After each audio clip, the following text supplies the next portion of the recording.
Most coaches preach mass exposure therapy as a solution. Just approach 100 girls and you'll stop being anxious. Talk to 5 strangers each day, warm up, and give random people high fives like a clap. And for many, that doesn't work long term. They still freeze up after a break, still need this momentum, still their ego flares up. Why? Because they never actually addressed the root cause. And this guide will. We're going to use exposure therapy with inner work, letting go, emotional release, and ego detachment. So you can move from fear to freedom. Okay, before we dive deeper, I want to say something that you don't hear often. You're not going to completely eradicate approach anxiety. I still get it from time to time, even after going out with hundreds of girls and approaching thousands of them. Okay, but ask yourself, do you need to eliminate it entirely? Or do you just need to be someone who acts despite it? Because truthfully, beyond dating, life is full of moments where you don't feel like doing the stuff you know you should be doing. And those who grow are the ones who do it anyway. So yeah, we'll dig into the internal shifts, but the core, you're also going to have to train yourself to stop worshiping comfort. All right, let's get into it. So anxiety, where does it come from? It comes from fear. Fear comes from a desire to feel safe. In any social interaction, especially with attractive women, most guys subconsciously crave at least one of these: safety and security, approval, control, oneness, and separation. Okay, so let's break each down, starting with the first. Safety and security. We don't fear physical danger. Well, typically we don't fear physical danger, but we fear ego death. The rejection itself isn't deadly, but to the ego, it feels like it is. So we avoid the risk. How can you get hurt if you don't even try? Okay, but ask yourself, what if no interaction could affect how you see yourself? Imagine you were grounded in your own internal world. You value yourself so fully that no one can shake it. That's inner safety, and it's magnetic. And when your security comes from within, you're going to feel present, relaxed, and expressive during approaches instead of tight, stifled, and scripted. Okay. Second is approval. If you feel the need for her to validate you, you're in her frame. You're saying, please tell me I'm attractive, worthy, cool. But the more you need her approval, the less attractive you become. You chase, and your self-image collapses if you don't get what you want. The key isn't to suppress the desire for approval, it's to let it go. Recognize when it arises and breathe through it without acting from it. The more you dissolve this craving, the more grounded and congruent you become. Because your sense of worth no longer hinges on her reaction. I remember one time about 5 years ago, a funny, strange story. I was in a different place in my life, right? I was out with a friend, eating a bag of chips. I wasn't feeling too great about myself. I was carrying an extra 20 pounds and I felt quietly ashamed of it, but I put on this bravado, this act like, yeah, I'm all good, okay? So I saw a girl I liked and I went to approach her. And the first thing I said, and I don't know why I said this, but it doesn't matter, okay? Almost as a joke. It was, I feel like a fat cunt eating chips and saying hi, but you're really cute. Okay, those were literally my words, no joke. It was raw and definitely not socially calibrated. It came from a place of insecurity. She was with a friend and she didn't seem super engaged at first. So after about a minute, I said goodbye and I walked away. But then, a moment later, she followed me and asked for my number. We ended up going on a date. She was stunning. The moment stuck with me because it showed how much my need for approval and fair judgment shaped how I showed up. It was like I wanted to reject myself first before anyone else could. Ironically, trying overly hard to hide insecurities is counterproductive. You're denying your current reality to seek approval. The funny thing was that shortly after this experience, I was able to resolve the weight issue I'd been struggling with for 2 to 3 years. Maybe it was some kind of letting go, letting it, bring awareness to it. I don't know, but that's the key point here, okay?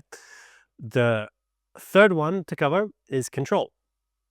Okay, so you want the conversation to go well, you want the girl to like you, you want the outcome to be a win, and this creates this pressure, this tight grip on you and her.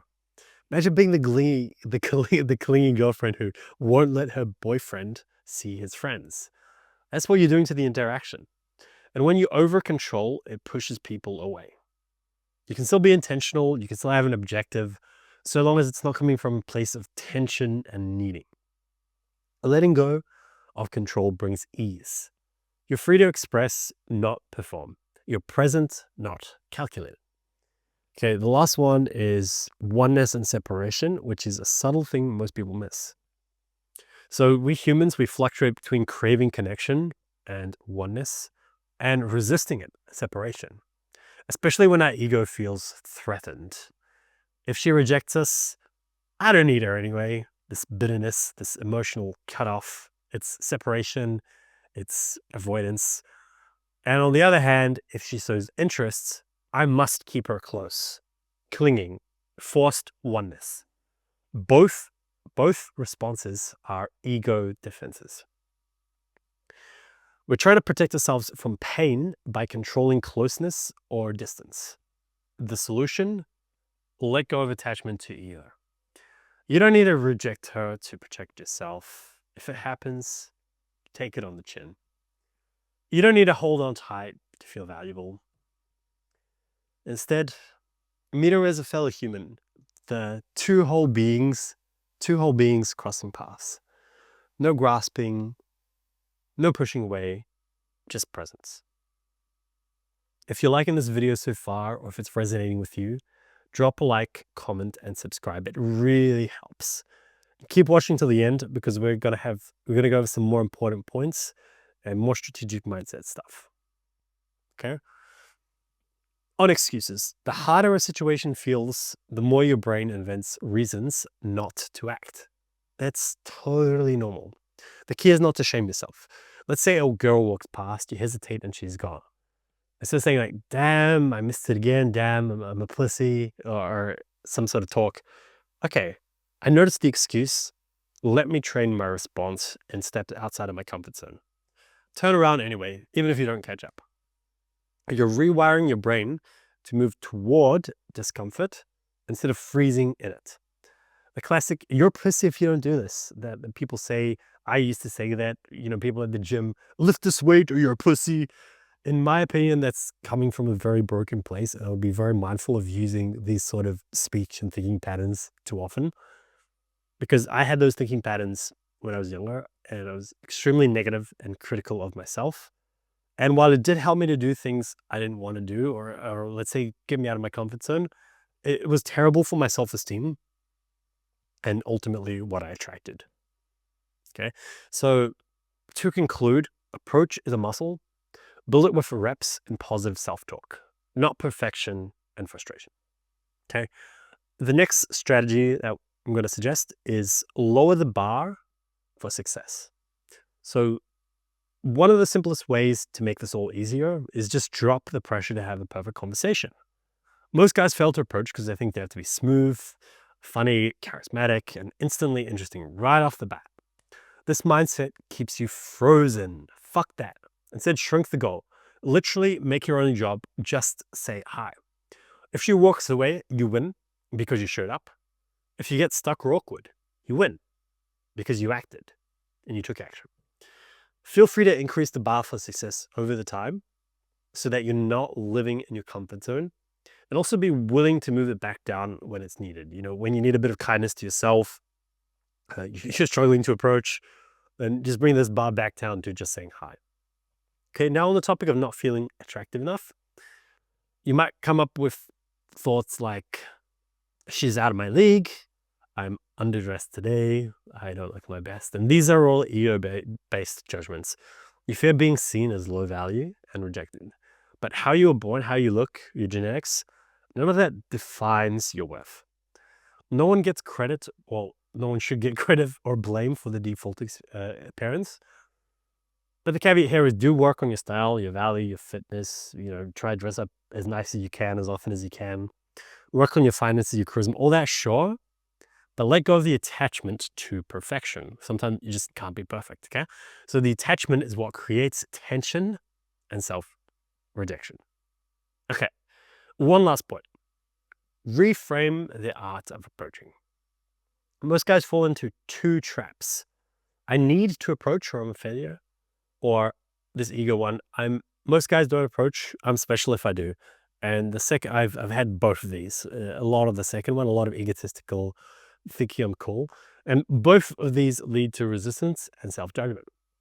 Approaching doesn't make you stand out as much as people try to sell you see. Like, it's not the make or break, right? That's just one small piece of actually getting girls out, dating, intimacy, etc. But try this instead. Try this mentality, okay? Approaching is ordinary. It's your neutral state. It's completely normal. It's not heroic. It's not shameful. It's just connection. When you stop attaching meaning to the act, fear dissolves. And ironically, when you let go of the need to perform or achieve, you become far more powerful and free. Okay, so I hope you've liked this so far. To summarize, approach anxiety isn't a flaw. It's a mirror reflecting parts of you that crave safety, approval, control, or distance.